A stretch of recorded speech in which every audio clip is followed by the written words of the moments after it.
Eradi Nyankopon de share Eradi Nyankopon ni shira ne nemutie mapa enka obibia. Yede enchefe Eradi nsem edimontoa ewo muafiefie mu munwuma so. Bigidi paasa ho ye Eradi Yesu Kristo adomunti. Ene mesanso ne mu ade ahia na nya ahia die kwa sanse we Eradi Nyankopon di fo wonsraban mo. Dwumadie kese no ana etoa so no eyetumi mre a estumi live ewo Facebook so. Bomode na share link ni ma onua bi na on join ye. Ebra wo hedwumadie kese na no obetime de wadwen kyere a ye comment na aba. Bibi biara kyere wadwene a wonte ase no obetime edi atum na bibi biara ebe kama. Ye bebo ekyire edi amamo na enkyiremu bia ohia no ye de ama na mepa cha odwumadie wei. Eradi di fo erade nam ne so de aba eye prophet Yokanan Agyeman Prempeh ye ne muhia ebnada we ene ebnada bia no ye de dwumadie kesem ebremo ewo ensraben mo mepa cha wo dwumadie ne bia woton ade bi pese ye bo hu dawuro edema wo se boutique na wabie se restaurant bi na wabie baabi biara wo se hin na wo hye se de na pese ye edeboa wo pese ye bo wadwadie hu dawuro edema wo Bob modern efra homato for ya medi to the screen na so kwa be hu se edi atwagu ewo so eye 0244 1773210 244 17732 and 0541 680747 Eradi Nyankopon onsha na onyo kese na woche a etwa mu no ye ne mu di ahia wo fedua mo asempa na ye bobo hu esuesu ho adwen no or say love your don't love your enemies, not your destroyers. Ni na say the ntia mani ajabro so sansa wo hwe comments a eba ewie nipa efre ensemo mo kanat mu se ampa encheche no eto asumu enen so radidi for one sabam ye sande part 2 eba love your enemies, not your destroyers. Hwana ekutia hwana esoritia o ebra mensem na ne ebema ye papa akwaba na de Awurade Nyankopon de adom no enen so ya senti radidi for papa akwaba yeja yansa Papa na aponu muti sei. Erade gusu ehira ye. Amen. Na dum so ayekese ama ye. Amen. Tinenti ahye eboye hoban. Amen. Amen. Papa Erade Nyankopon sha na dwumadie kese a eye bosumi a etwam ne ebonwu dawo se bosumi mu Erade Nyankopon na mtumi kese so a ye be sha se ne sha se enura. Ya edom ni nipa be pie mu na hwe di yetumi a eye adwuma no a papa obu on mo mfa ne hu nhiem enti papa saafo no wadaromade na wo ka kire omo maka kire obi ase se wo pawade Nyankopon tumi ni Yesu ni mani ye na ho odene a fo ne che dwumadie na se ye begina ye pega Christ ye bedi ye ho adanse ba Yesu Kristo tumi wo ho ma wo ma hwehwe no enye o ma o mu ye asem tiefo wure fufuo wo mu tie wo mu tu aramon o mu na Erade Nyankopon mo nyam da di ma wo papa Erade Nyankopon onhyira o dwumadie kese no maka kire o ebra wo hwe na no share link ni ma onua bi se on join ye na Erade di for the prophet Yokanan Agyeman Prempeh partner sia ena no asempa e de ba ye no love your enemies, not your destroyers, no ye twaso ene dey Erade di for dar man se na dwumadie no be sha se bompa e fie sha se tumi ni adi monyam nyina awura Jesus enhyira nkan amen wasam ye hintasem ade ahinta gide owo hunumu na te ase Jesus esrawo wo meka ye ho e wo Facebook yes Lord ma wo makoma te wasemase amen woni monyam no tumi na adi bra be de hene e wo fidua mu ye de base adumunti amen amen Erade ase papa Erade wonhyira o na wo twetwa mu no na ye bobo adwi bi efa Nyankopon asem a Yesu Kristo na be kan according to Matthew chapter 5 verse 43 no o se do watamfo ema yesua de akwanimu ensemmisa bebre na papa quotation ba konso so a Kristofo edi yenya pa no eye 2 Corinthians chapter 5 verse 17 o se obi wo Kristo mu a waya abode foforo ye madada nyina atwam enti enti na obi aba mesima ba Kristo mu ye madada nyina atwam but me bre me kwa adwuma mu ani yi madi aware na mekwa na agu me payefunu dia oba minya bi enti papa Nyankopon na de so mahwe anase ya honhomoni nwuma na ekutia me bedase ebu o ya nso hwe nyame so wo hwe but won so won hwe wabra ebro ahoden so ntimi nso ana bi wo so a aya honhom bone na de sa de na Kristofo enim mpayebo okay enti Christ kire ya mpayebo na mpaye na ya mo ne yenim bo mamenka sam nkire Kristo suma braba ye di akire gida ati se Israel for country awasere so mamenka sam nkire abra Nyankopon na Moses so akoyi omaya from Israel another Israelites Bible say omo leader na satam no ukaya Bible na omukotu kuro maako enso na sa kuro nso no mkotu ye no wo me na nyame de hye won bo se wo de asase ne be dai ebe ma won na Israel fo kwantuo wo sera so nyina opagini na ye wakon okay na de tie nie Kristo Yesu ba oba ye no ene antokwa ye ko no enye ade a eye hunamani de enti so kan Bible was say the weapons of our warfare are not carnal. So the weapons of our warfare are not carnal. Okay. And you didn't tell you to be so. And man, the apostle Paul, that's your side. Share a baby by David the more person a pandadano. I am saying that David the betia bedia kunya. Not David the abayo or hina yasnano. Nan mo nyamba dadino. This physical okum Goliath. Okay. Se David the antimi okum Goliath ya. Na ya amani tokwa. We in the gent, don't we in the gent. Now omo den tokwa ba be hia ni. Na san tokwa no ene a Christopher asoko. Na adia ma sadi ba enti ni pagina ne say. Asofo no most of them, majority of them, yenye spiritual. Okay. And share Bible say, by your strength, no one can prevail. No question. Wakuwa dinu tumi na adia Yesu ya ne say, Christ ya sama obekaye. Awa Psalm 2:5-3. Mumma mpa mo matamfo, wo mu adi matam, wo ma ebobudua. Nyansa. Say na asem na tie. Bitu wai. Ubetimi ayamade ama ono ko betimi akasa atia me metimi afa hotan abufuo ubeti abaye metamfo me mompa esewu but opposite sadiri be se ye no na wakwa kunya nyame fofulo ande aka ho se papa yi ade odi aye bi medibi nyame twotwopoa no ebetwa na mpoa se Kristo ni yeduru sa nkurafo no we don't love them but Bible no misinterpretation and a treasure no I just saw your graduate in the trash here. A brave by what the oil away. Nyankopon jinipa na man for them say once saved forever saved, which is never true. Jesus Christ, you know we are the Jesus Christo. So what you are, and nipa bia o compare with threatens. A spirit, body, and soul. Okay. Spirit, body, and soul. Our spirit, soul, and what? Body. Sanya mamyensa we and the nipa wo wasa subiano wo ye hwan sana wote na se Kristo jiwa Christ o metra wo kra mo o betra huhum enti wo kra no ayo o maame o papa most especially o papa abusia ba fire mu ni moja enu na ye wo kra no ho de enti Bible se mo mfa suro ne apopo anya mo kra nkwaje de ai eho adwuma. So Bible has a life war. He is not talking about eternal life. There is difference between life and eternal life. So while we enter Sanima we are here, bedinga miachi, tons, but adia wa busiemu no. Yansa mwakwa, ebe kwati yaw. Enti hwe, ye wa asofo bu ha. Oma be di sofo, wa hwe ye. Abusia no, amema no wale nkwa wiye. Ubeja wale wo kwam. Okay. Umama timi yawu. Okay. Hwe asofo akese bi, enye se eye deliberately. Enye own intention. But there are some forces in the family. If care is not been taken, that thing it will fight against you until the end of the time. Papa, wadarimo. Enti meba. No kwasem. Enti sawo ba ti Kristo dia. Mamenka no kranche no. Okay. Ye so no ho adwuma. Okay. So no, ye ho adwuma. Hwa so fo akese a, ye ba ti Kristo di so mawale yagu. I don't blame them. Hwe, mamenka sem nkyerɛw.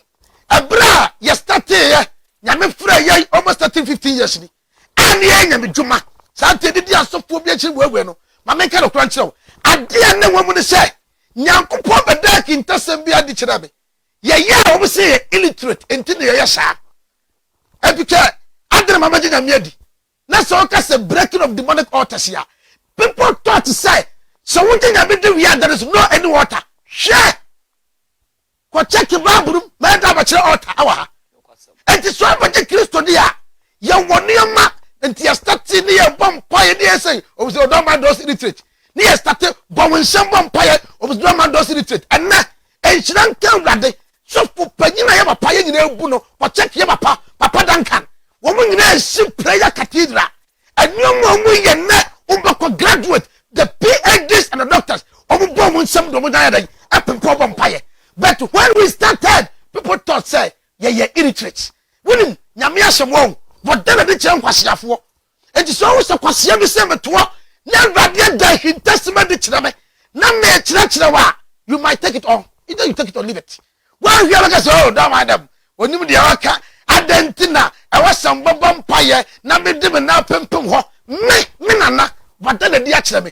Ezekiel says chapter 11, was bon wonsam na fa na pempem ho. Na tresem way, whether you will believe it or not. Odifo na sha ase atworo ye. En odifo wie ye. Enti nyamefo bi so odifo a, what get the mysteries in the Bible. Ni pam fagene. Ni mudie ne nyansa nyadan. Enti ahye. Efiri wo soro hunumu, andi ne nyansa. Opageni, mamenka asem nkyerɛw. Ade wo mu nyina ne sɛ, Bible se de watamfo meboa. Woni me sɛ, so de bosu machia we nyametamfo. No kwasam pa. Na omo no, ade entira. Every nyankopon okura papa. Wonna obi ode bosu machi. Okay. Sa wo ya wadure se wasesa obajo. Mi de bosu machi masesa obajo. Papa wadaruma wo. Mi e Kristoni e na ya bomi nuadua. Obi di nyame foforo bomi nuadua. Me nson bosom. Okay. Mi ankasa de mantume na nkwa asone ne so na ase bia ye omokoda ne dua no. Omo frem simi de mi je awrade di. Na mo matumi botoma yisika. E de amani pan so monye nkoda ne. Ba mi ankasa de mi nkobia papa no mfom so obi wo ho. Mama nka ase wonkyerɛw. Me se me ya soft. Ne ya bomi nuadua. Na me makwan se ma nkobi. Me disika mase ya nkoda ne ya ukobi no. Bible say according to Matthew chapter 10 verse 1 and 2. Here was anyone friend of you for the by, and he gave them power against, not powerful. Listen, okay. So we Christians, we always attack the principalities, the powers of darkness. So we attack.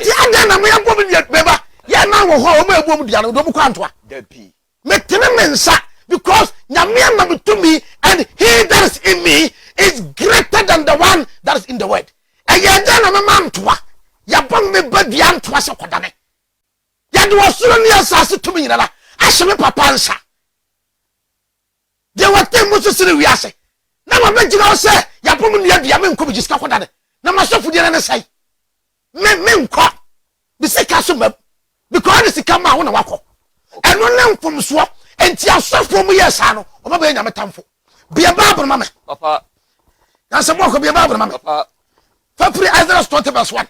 Exactly. I want to die with this year. Awesome. Oh, be a what the boss so much and soon ya. We are a tamful. Okay. Now I die. And the Yanko poor tamful. Maybe one pay I'm going to say, and Radin Yanko promise it out. Share between Wako and Baba. And just so I am destroyer. And the corner here day. Bye. Let me a bar, me bay, and I will make a assembly. Bibi says no. Let me a give you, no. I am a bar, or career at Madada. But to make me know why some. Okay. Like I said, young for a singer, and young to me, daddy. Now what for me picture? What for me ding? Actually, me ding my Talia Gusuja Cotobosomoso. Now my bed just a bomb payamo. Yeah, so for. Don't say yes to Judas. No question. Jesus no Judas. And I'm the Bible bachelor. Okay. Now, sorry, I need to go to 1 Corinthians chapter 13, verse 9. Me will see for touch number. Paul, who do 3 elements, what domain of any fra. And the Anna Christoph bread, and the Christian number somebody, I was star. Number somebody young Koyana Yama, that Christian Ijane, because we don't even know how to pray. Okay. So for the protection, Papa, Exodus chapter 20, verse 1 to 5. Verse 1 to 5. Etifians was in ransom do not. Nyamemra and the years of a summer about your commandment. Nyame demand nipa.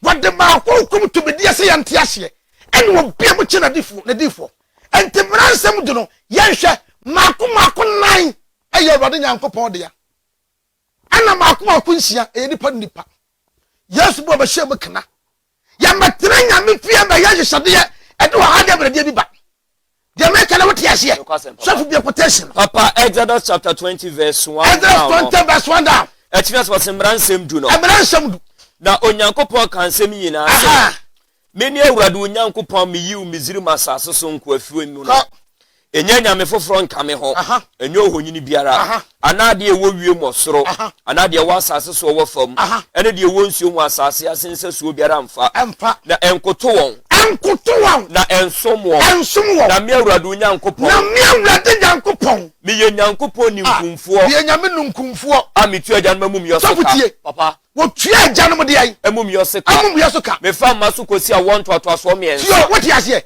in other words first generation, second generation, third generation, up to fourth generation. As for me, the Muslim by ever content with Christ here, I contend with God. Yamin the sound of your day, actually.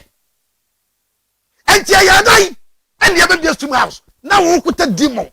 We are demon possessed of us on the Tepia. Untimi. How could you? Untimi. Now we'll be able now, Massa. Your vampire will be a one quadrian to be a sort of Basaha. Amen. Masa. Papa, Papa, no kwasem na ade ba akwo madwene. Efiti me mofra be ma watete mi abesi neja. Benya nwimiensa bi atwa mabodwa se ana me yerof. Yeah. Eduru mre bi etimi di nipa bi ba na awurade adi ye na moso aba se. Nipa we nyame nipa ana hom ni tumedi aso ret bi kwa ye adutuo. Yes. Ema nipa na etimi hunu na awurade akwanche na moso ama waje aba. Wadarma eno no eya na ye se honhon kunkun na eni sofu kromu ana se mre na waye wo hunhumu. Utie opagini papa nipa bia no tio abraba wo bo okay ete se emo yanu amo okay anwamo osi anwansa timi so ni bisu asem anwamo okay yanu awie na asia anwansa timi so depi but anwamo na joy ejo so untimi ejo anwansa be so no kwasam enti bi kwasa wo hombane obi ma demon possess why you suffer na se bibi no why mere because along ross si you to free tamaba sabi nipa na yada eye ba so when that ni shejama nipa ntimi nsom bio and to want to stop activate the power within you na ma make some chiro e no na me chiro se ye woni pa brebe wa omi ya adore worshippers omi ya occult omi ya bonsam devil incarnate kokombane na possess wo but onim sankwafo we so when near na ho anhwe ye ono betra sta kamashe this all started demonstrating power of God this all started ye hwe yankopɔ de so foko no kwasam upper verse 5 now osna me awurade unyankopɔ me awurade unyankopɔ me onyankopɔ ni nkunfo ami tua agyanma mu yosoka na me tia o mukakɔ me fa maso kosi a won to so me ensane na wotan me so a me yada kwai wotan me so na me empempema wo do di me mransem so ado ya ka so bitanya me ane de oni awurade adwene onyina awurade because that is how the commandment started, that is how the word of God, that is how the Lord started. No kwasem enya me foforo nyadai enti obi akoto bosom ne nsuo enua wo ya sofo ya de wo nya metamfo nyame taw na de atie nie ka bra me nche wade bi papa verse osna me empempema wo do me no di me mransem so do ye me empempema mo do me do di me mransem so do ye papa verse 7 emo awurade unyankopɔ din kwa na awurade ma de oboni din kwa ne mfa no ho totrotro kai homeda na ne konkro enansia na ye wadwuma na ye wade nyina na eda to sonson no enya homeda mawo awurade uni awurade unyankopɔ enya adwuma biara woni obabenini ene obaba wakoa ne wafena ene wo moa ene wo hoho wo fie puno mo papa verse 11 na enansia na awurade ye osoro ne asase epune de ewo mu nyina wada bibi wo mu wase enkoto ade ewo wiem papa me pacho eno ye 4 no eno ye 4 no kwasem enkoto ade ewo wiem no kwasem ewo soro ane anasase so ewo fom asase so fom asase so ahona me masem gina no kwasem 4 no bebrebe ha onim omu ye demon possess okay e hwe ho menche wade papa ma me mfa free 4 ni biem o se enyo ohonyini biara enyo ohonyini ana ade ewo wiem o tio papa ade ewo wiem o soro awa hen ewiem ne ye esoro ne ye fine adana bible kasa so wo hwe ade ewo soro a ana ade ewo wiem a wo hwe wiem a ohunu kwakwa do bi kwasam wo hwe wiem a ohu akoroma enti meme to wen bia minimum hwe kwa minimum akoroma minimum buburo kwa aka minimum vocha sa kwa ya sa de ne sama nsoma mehu bet ye wo ewiem anuema bi sa dai ewo ho esoro enti Bible will never do a mistake.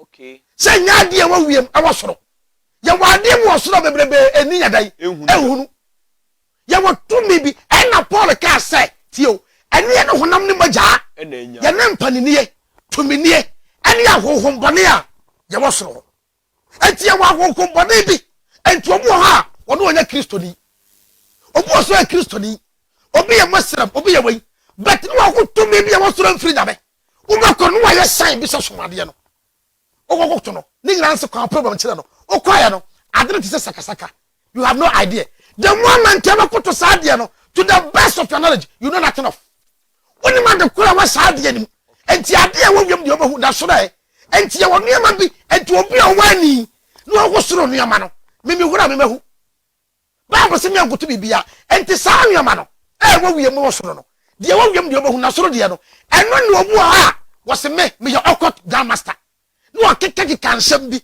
wo ma no wo de second bi say na bibi sim sa anoma hane aya spirit. Okay. The moment you have got to know when you mean Yagofa. And no son of your boss for Yawo. What call was so bad I obekum. Then you mean just any panica. Men and Bobom Payaman. Amen and amen. So for Brafom. Papa, any assassins or a form. As Beba, so for assassin's way. Papa assassin a farm way. Papa form was underground. It's not underground. Okay. Assassin's a form Yawas. There is difference between her. I mean, Canberra, I'm sure. Papa said assassin so what form. Don't make any mistake. Assassin so a what form. A dear what form. Anne. Quite. Anadia a once you. There once you. A was assassin. Okay. Assassin so a form assassin way. And you're underground, the assassin. Was the assassin so a form. Assassin in the underground. But one my assassin so former. What's up? Let me cast up. Papa, when you follow. What do you say? Maybe what's over for ma? And now you was assassin. You want them from what blow or wani or who is Sammy man? Did you bring your cassette up a podium or wani? I didn't walk us out. Opadi, what about Timothy Anka or Motiana? Amuni, there be. Sasapon Sam, there be. Woman, you know what I saw from, but I will put my hinter. What make you go fire in Yamet? Then the person. And to win in Yasama, what do you call some word with some of the Yankatwa? Bayan Timku. No one decided I want from no, over one you want from no. No one just sad spirit to fight against you. Sad and Nippano, or your destroyer. What felt to me visit to me, Madai, and Ramaku. What felt to me visit to my Madai, and Ramasel. And in the moment, you Nippon of the offum, every abortia, every amuni, Sasabon Sam, Wahano, or Pagini, I do the first to Corona, Wahine. What will be that? One we are spirit of what we are saying. But one moment there is to crop. And this woman was sad, dear. Well, said we come some for your mom permanent. You were sad, man, so Sasabon Sam Motia, South Clotuno. What made the side of the Sonetiava, Christoni, wait. When your enemy, as a destroyer, or yourself. Okay. Because what they called it, Ninyame, actually, Media, and poor. Sandy for your mom permanent. Now, much of a DB. So for, I guess I will kind. We are Sassiasi. Anne. Ensume no question. Who consume your mamma water, papa water, mamma spirit, one spirit. Woman, they are fighting your day. And our man for choosing those things as their goals to fight against Christianity. Do you have to pray for them? Even God hate them, God has cursed them. And we Christians, we've been praying for those things. Now, so for my member, you probably talk. I saw remember you probably taking us, and by phobia. Now I can't tell say anybody for the vampire. Now you come nipa. Bible say any nipa when we are you bombasi okay. Because we be akofra abo nyame wonya aboa wa aboa obi akofra aboa de tun watwe nyame wonya aboa wa aboa yes quotation mama Peter second Peter 2:12 second Peter 2:12 obi antro second Peter 2:12 she no bit off and now so for no pa bobo o ma ayi yakom na firstly I mean love Jesus mother but na one yase I mean love because na she masa Papa 2 Peter chapter 2 verse 12 me me message be preach now on konkra be ka chem say enne owo da sore ha timi mo owo mpaye the enchie nipa be ye wo no yes for ni four side yes for ni ehuna de yes for honkonkon kasa nkyere ye yes ni bo Ghana the whole Ghana o message ye one se so fo bia nyame kasa nkyere na da be Peter de Yesu manam no Peter ko preach Yesu so ko akasa what the 2 minutes man wo mu fa de mbaye honkonkon da na tu wo but a Christian father ye bibia opanyini we've been praying for our destroyers. That is why and assume we are Christianity. The reason is that we do not know how to pray. We don't know how to conduct ourselves by way of praying. Jesus has given us a power against, not a power for, according to Matthew chapter 10. And if you're against someone, would you pray for him? Nah. Would you pray for her? No, Papa. Niyamu vampire and okay and never be a curty. I made yourself a magina. Bible say we should pray for our enemies. Yes, I will pray for my enemies, but not my destroyers. Pray for your enemies, not your destroyer. Won't be a weapon and a foot from Biala. One your enemy. I'm telling you. Verbally and to come to me about Simba to me about. Yabeka Sasani Para, your mom parent will be on the Kubia, wouldn't be a walker. But to be a coupon of a floor. What would you go, sorry? And that Christosum won't call your uncle to the year who minister to this old town cry. Yaman vampire rather to me be a Bessia minister and go sorry no, not for me champano, Yahoa, Mamu Jankono, Yamok. God come is the best, it's not your season. When your season come, she kabara massa. We are like packing it ranching. Nepa be a Quajiadro. I'm not a minister. Any papa no musako. May the tender plan of Holy Ghost And consuming. and ye jana and na abayfua. No musali ayena nyamia fe ye yenko suku no. Na they been talking against us. She ye yenke council of the yanke ho. Yes, as of the court say. There be. As of the who most of war. Say Christ. Na Moses kwa wanyankonya. Wanyan sanchire No kwasamo ye. na wo Christ suffer wunya andarabai. Yamu won konkre tumo won sapa sekese wo tene a mama mo kwase mo ntiatia wo ye nyankere ene wo tampra wo de so nothing by enemies na sanchere be do ba dia dia chi me dimu obeto ahombane obeka sekasa mo fro betene ahombane na etu asofo Papa, wadarma, asofo no bi nso de nchechire bi aba. Opanyini ya Papa, ya me kan no kwache enchechire rom de aba. Papa nchechire mo de aba ni bi nie. According to Galatians chapter 5 verse 22. Honhom aba no yodo, abojechere, ayemie. Enti se honhom konkran shoma, eni kwan so bompa se nipa so mesi a woye me. Ewurade kunkum abuwo nku no. Sa Papa sa na bi nso. So I Paul so tro 1 Corinthians 13. No kwasem. Be acts. Na men wade. Then the Paul ko bo nsam gem. Papa Acts 13:6. Acts chapter 13 verse 6 no. Acts 13:6 ne kenkan say Ephesians must Sergio Paul ni Elima. Sergio Paulas. What the Elima? Asam no kenkan no. Na wo twam so pa no so no ko. Wo twam so pa no so no ko diri papa no. Wo hu no odunsini. Eba papa tobo. Wo hu di ai. Odunsini. Odunsini wo ye Kristo ni. Papa da bi. Wo hu odunsini. Odi for true. I was say you odi for atrofo. Awo ye Yudani. O ye Yudani. And did the by Jesus. He did the by Jesus. Ono na okamra do Sergio Paul. Ono na oka amra do Sergio Paulas. Awo ye obadwemma. O ye obadwemma. Ono frɛ Barnabas so.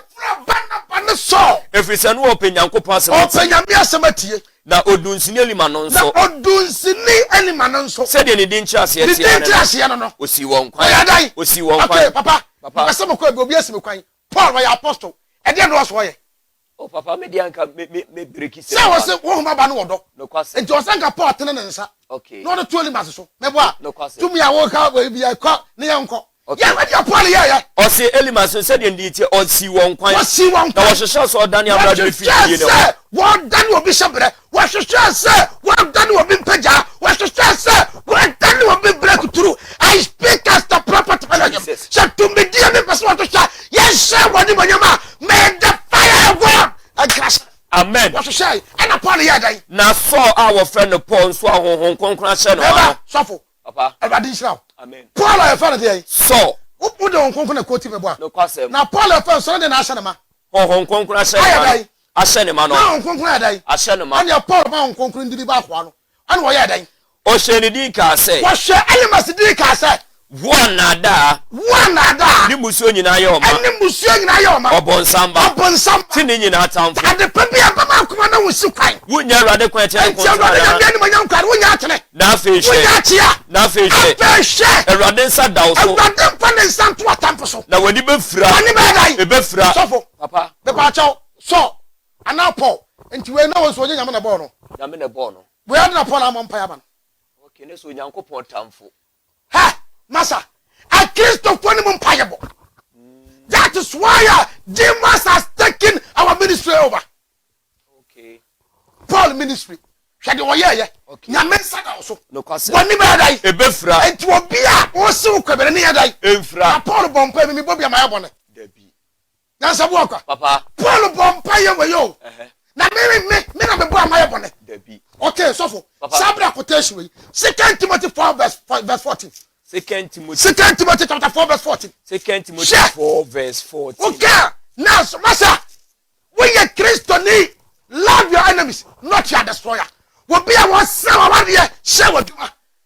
Papa, 2 Timothy. I would think of Baba Taraho, or Bandu Namudurusu. Now, so far, Carter said, Yaki Jai, Master, will be a better who could have with somebody. Why by no good motive? Mean Gensi out of the door. Me, to the best of my knowledge, mean Gensi out of the door. But you will cry for yesterday. Now, Obama go find and Prana was saying, one more buy no, or buy the cool. Now we preach love your neighbors. Love your neighbors. If in this service, you love, sir, Paul, 1 of 1 Corinthians 13. What throw be any? Opajini, Papa, that's why I will throw be a summer quotation now. Kind of what can't sell what didn't fall near us any other. If so for Timothy. Papa, 2 Timothy chapter 4 verse 14. Aha. Etias must your tomb for Alexandru. What tomb for Alexandru? Asam king kayeno. Asam to say. Alexandru. Tio. Alexandru. Cobre jom for. Ye me body pi. Why ya pal boni bebre? A radin chiano. A radin for the bonnet channel. There be a radin chiano. So ye. A radin chiano ka. Musolia babu montias ye. Say the new mati. I'm of church babu. Penepa. Obama Tresa came say that babu say so be kwajado de yama. Yamam payama. Maybe to me baha. Obi di nsuo bom dia me onim ade no wonim so fa menche the secret bone biala ana mistake bia be ya no ya de che okay bone ana mistakes ana ebu be ni pe be committee e be ya no ya de che for instance makoka bibia che apostle enye se abeka apostle me na me ye o de be dai o de be che o but me be se be che se me nyam ye suprema me nyam no ho odene enti me se makum papa no na papa so se babro wanke a babro se ne atamfo me me den nam nuro so em na foodwa me ne nam nuro so e se ne sebre what me ya destroyer also pampaye e from boomerang and the bam so na ya chese nya akoporo mi nya da ne dia ti Paul ka se so papa asam ne to aso no oso ya me boni pi wa ya Paul boni bebre Awurade ntua ne ka Awurade nya dai ontua ne ka Awurade nya dai ontua ne ka Awurade nya dai ontua ne ka enti wa ya boni wa adwumam Awurade ntua ne ka ya wa ya o ma boni Awurade ntua ne ka ya wa so ne tia wo sabre Awurade ntua ne ka she okay nanza papa sambia quotation we papa quotation papa no so me ndi no bo no stop me ya ne ntama me mate papa chawo min ko First Thessalonians 2:18 First Thessalonians 2:18 papa First Thessalonians 2 verse 18 asam ne ken kai no asam ne say o se enti anka ye pese ye ba mo nchen enti kai ye me Paul ane me ne me man me so ya ye pese ke ba mo nchen me Paul wara me Paul prakuni ni mprenu ma try for the first time ane ma try for the second time no kwasem antimi amaso na Satan si ye nkwan na Satan dai o si ye nkwan o si ye nkwan no kwasem sa Bible baby wase atene wo Awurade Nyankopɔn ni so so odi ahuhie so odi ahuhie hia kase be hia wona be hia wona so tia no First Thessalonians 2:18 na wakan no papa tran First Thessalonians 2:18 me pa tran papa enya no wakan me pa tran